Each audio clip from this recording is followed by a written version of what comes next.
আমার প্রিয় নবীকে বাচ্চাদেরকে এই গল্পগুলো শোনাবেন। বাচ্চাদেরকে এখন থেকে বিষ্ণু ইসা ইসলামের ফ্যান বানায় দিতে হবে, আল্লাহর হাবিবের ফলোয়ার বানায় দিতে হবে, যাতে করে পাহাড় সম কোনো বাধা বিপত্তি আসলেও বিশ্বনবীর ভালোবাসার ব্যাপারে আমাদের প্রজন্ম এক বিন্দুও ছাড় দেয় না। চিল্লা এখন ঠিক কিনা? আমরা এই আল্লাহর কিতাব কালামুল্লাহ মাজিদের আলোকে জানবো যে কালামুল্লাহ মাজিদ কিভাবে আমাদের এই মডেল, আমাদের প্রিয় নবীর পরিচয় দিয়েছে।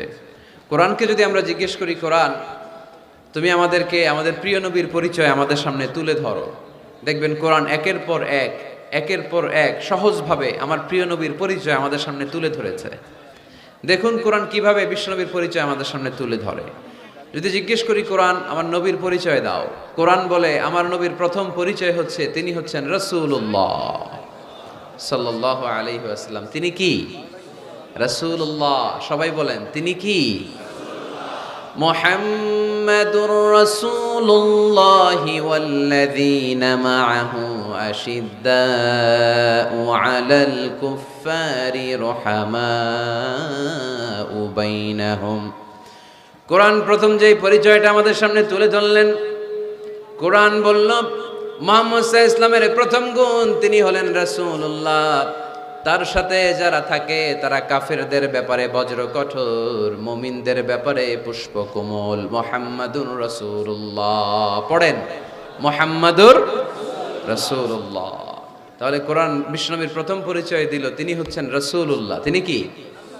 আল্লাহর রাসূল, আল্লাহর বাণীবাহক, আল্লাহর বার্তাবাহক, আল্লাহর বার্তা, আল্লাহর মেসেজ, আল্লাহর বাণীকে তিনি আমাদের কাছে পৌঁছে দেন। ঠিক কিনা? এবং কোরআন এটাও জানান দিল যে এর চেয়ে বড় দামি টাইটেল পৃথিবীতে নাই। আছে?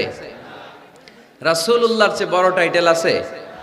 আপনি চেয়ারম্যান বলেন, এমপি বলেন, বড় বিজনেস ম্যাগনেট বলেন, সিআইপি বলেন, ভিআইপি বলেন, এটা কি রাসূলুল্লাহর চেয়ে বড় টাইটেল?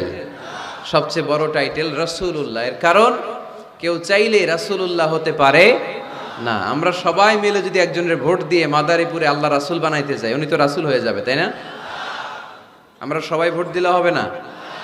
আচ্ছা, জিন জাতিরা যদি আমাদের সাথে একাত্মতা ঘোষণা করে যে আমরাও দিলাম, জিনেরাও দিল, ফেরেশতারাও যদি ভোট দেয়, সাপোর্ট দিল যে আমরাও সাপোর্ট দিলাম, তুমি রাসূল, ভোট দিলাম, হবে? কারণ রাসূল কখনো ইলেকশনে হয় না, রাসূল হয় সিলেকশনে। সিলেক্ট করেন কে? আল্লাহু আ'লামু হাইসু ইয়াজআলু রিসালাতাহু। আল্লাহই ভালো জানেন কাকে তিনি রাসূল বানাবেন। তাই আল্লাহর রাসূল এটা হচ্ছে আমার নবীর এক নাম্বার টাইটেল। সুবহানাল্লাহ পড়েন। তবে তিনি নিজেকে রাসূল বলার আগে আল্লাহর দাস বা গোলাম বলে পরিচয় দিতেন। Out of humbleness. কি বিনয়! বিনয় কাকে বলে শিখে নেন।